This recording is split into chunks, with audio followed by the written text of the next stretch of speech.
Við höldum áfram með föstudags þáttinn og næst ætlum við að vinda okkur yfir í veitingageirann því að hið sögufræga veitingahús Bautinn hérna á Akureyri fagnar 50 ára afmæli, hvorki meira né minna á þessu ári. Og hingað til mín kominn Einar Geirsson, eigandi Bautars. Vertu hjartanlega velkominn. Takk fyrir. Og til hamingju með afmælið, má maður ekki segja það bara, þó að það sé ekki komið að formlegum hátíðarhöldum en þá. Nei, takk fyrir það. Já, nei, það er rétt. Við ákveðum aðeins að bíða með það, svona fram yfir eitthvað ástand sem við vitum ekki alveg hvernig fer. Nei, þá til er hægt að halda allavega einhverja smá veislu. Já.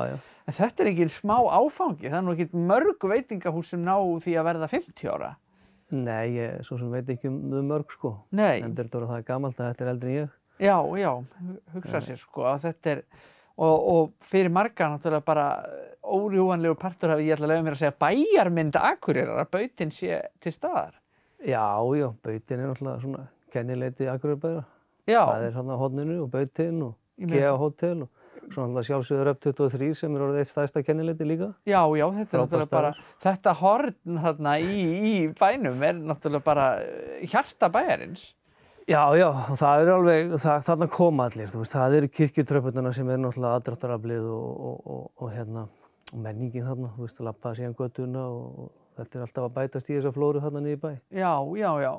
En það hlýtur að verið pressa þegar þú tókst við Bautanum og sín tíð bara að því að maður hlýtur að spá í það er náttúrulega þessi mikla saga en svo þarf maður auðvitað að halda áfram inn í framtíðina, það þarf að verða þróun og svona, þannig hlýtur að vera erfitt að ákveða hverju á að halda inni eins og matseðlum og svona og hverju á að bæta við. Jú, það er náttúrulega alltaf dálítið val svona þegar kemur að þessu og við höfum svona breytt matseðlum nokkru sinnum síðan við tókum við og verið svona að þreifa okkur áfram í þessu. Já. Og tekið sumt út og svo erum við eins og með haldið eins og bautasneið á matseðli sem búið að vera frá upphafi. Já. Og nú byrjum við aftur í fyrra með körfukjúklingin sem var nú upphaflega á matseðli á Bautanum. Já. Eitt frægasti rétturinn. Einmitt. Og svo náttúrulega hambúrgararnir. Það er náttúrulega búið að vera grillaðar hambúrgarar á Bautanum frá upphafi. Já. Og við verðum með afmælisborgara í ár. Og þegar að því kemur að við getum fara að hleypa fleiri inn. Já. Það er ekkert gaman að halda upp á afmæli, við getum bara... Nei, það er ekki ný afmælinu. Nei. Það er ekkert dapurt. Það segir sér sjálft.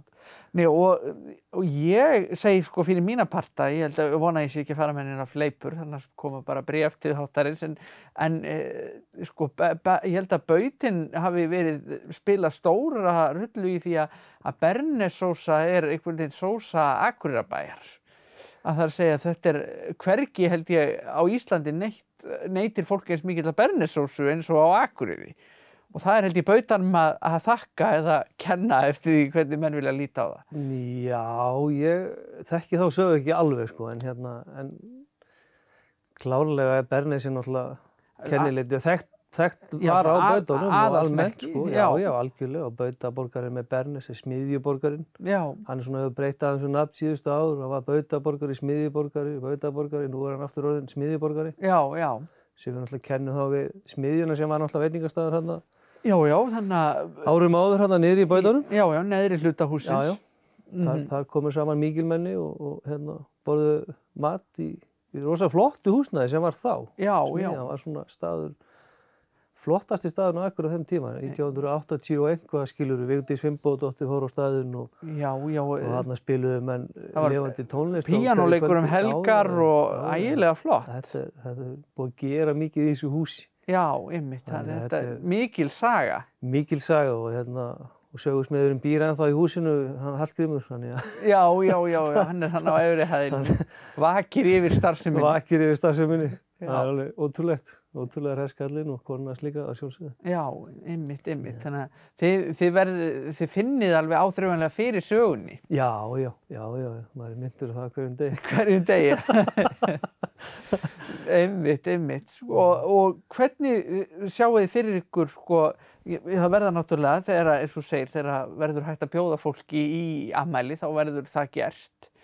En sko, svo er Bautinn samt miklu meira heldur en bara sko staðurinn Bautinn, því að það er náttúrulega þessi mikla veisluþjónusta sem Bautinn hefur boðið upp á í gegnum tíðina. Hún er náttúrulega verið stór hluti af starfseminni, væntanlega. Já, og verður áfram og hún er náttúrulega stór þáttur í þessu og vorum verið staðsta svona veisluþjónustu á landsbyggðinni fyrir utan Reykjavík. Já. Við förum hérna austur og vestur og hér í kring bara til þess að sinna okkar viðskiptavinum. Já. Með stóra sem smáa veislur og grill á sumrin og þannig að það alltaf nóg að gera því þegar það má. Þegar það má, einmitt. Eitt af þessu, þegar það má.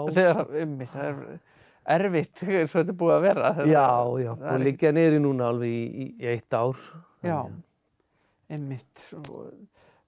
Og snúið þegar það svona veiga mikill hluti af starfseminni bara lamaður af einhverjum svona utanaðkomandi þáttum.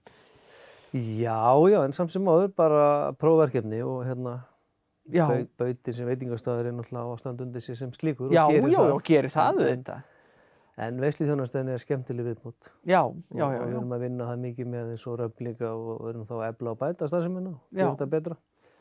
Gefur náttúrulega möguleika að blanda saman ólíkum matseðlum og þar fram eftir götunum. Já, ég raun og verið byrjað að vinna með Guðmund og Bautanum í veislum fyrir svona 10-12 árum og sá alltaf kom og hjálpa honum í ákveðnum veislum, gerði matseðla, hjálpa honum aðeins í þessu og voru með sushi frá mér og þannig að það svona, var alveg komin á tenging hjá okkur. Já, áður en að þú tekur svo við Bautanum. Já, þannig að það var... Já, það var svona byrjað að leggja einhvern grunn að þessu mögulega. Já, það var eitthvað gott á milli okkar. Já. Svo fær maður einhverja hugdett í hausinn en í jólinni svo venjulega, sko. Það svo mikið að hugsa á jólunum, ekkert að gera. Nei. Þá ætlaði maður að sigra heiminn, þú veist, þá fæðist þetta allt saman. Og það hefur bara komið, byrstir bara yfir jólina, þetta ætti að vera svona. Já, það var eiginlega þannig, sko. Já. Ég bara hringdi í Guðmund og við settumst niður og þetta gekk nokkuð svona smurt fyrir sig bara. Já. Það var einhver tímapunktur bara, einhver hugdetta sem virkaði bara. Já, hún bara komið á réttum tíma og til rétts manns, þá gerast hlutirnir. Já, nákvæmlega, það bara svoleiðis. Já, og átt þú þér persónulega svona einhvern uppáhalds bautarétt svona í gegnum tíðina eða sem á seðli núna?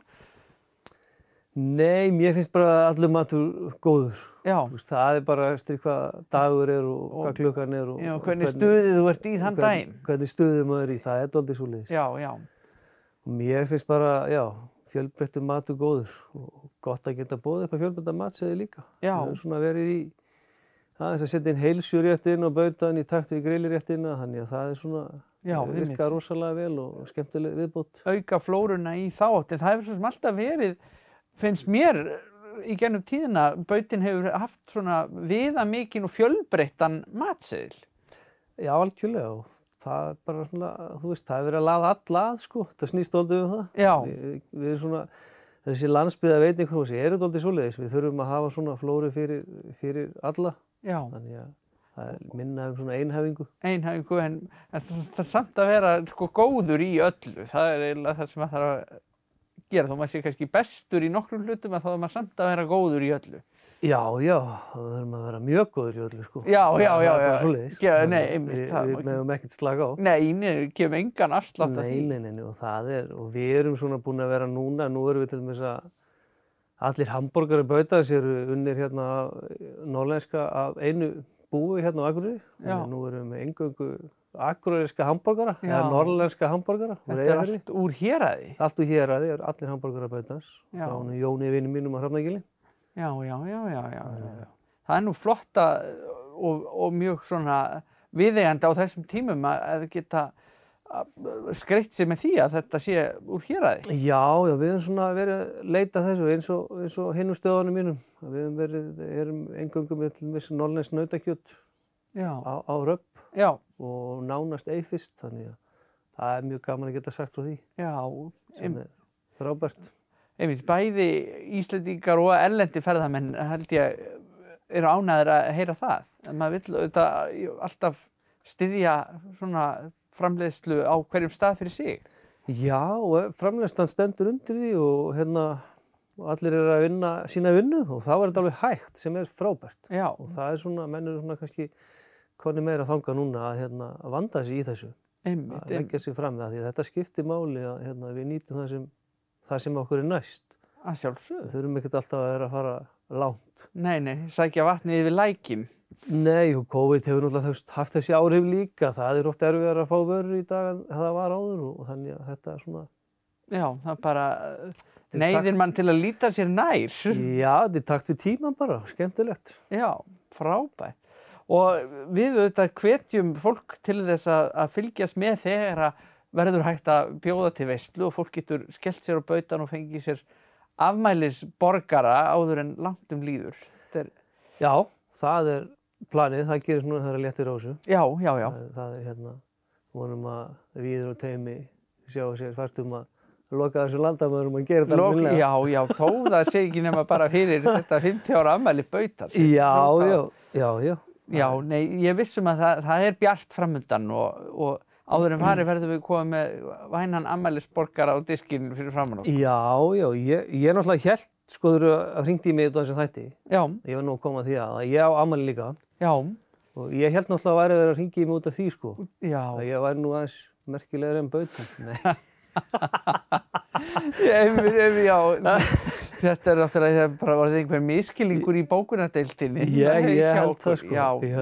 Það var auðvitað markmið, sko, við ætluðum að tala það, en þú kemur bara aftur til þess að ræða. Já, ég held það, þetta náttúrulega, en það mitt stóra afmæli ekki fyrir næsta ári. Nei, ég segi það. Við erum alveg ár til þess að spá í þetta. Þannig að þá erum við búin að undirbúa það aðeins með þessu, sko. Nákvæmlega. En þetta frábært, ég segi bara til hamingju með bautan og ég bara hlakka til þess að fá þig hérna á næsta ári til þess að tala afmæli þitt. Já, takk fyrir það. Þá tölum við afmæli mitt og þetta frábæra racinglið sem ég í hérna. Já. Team Machine Racing Team. Einmitt. Þetta sportlið. Við komum því að þá, ég lofa. Klárlega, sko. Það sér þáttum þetta. Já, heldur betur. Kæra þakki fyrir að koma, Einar. Takk fyrir.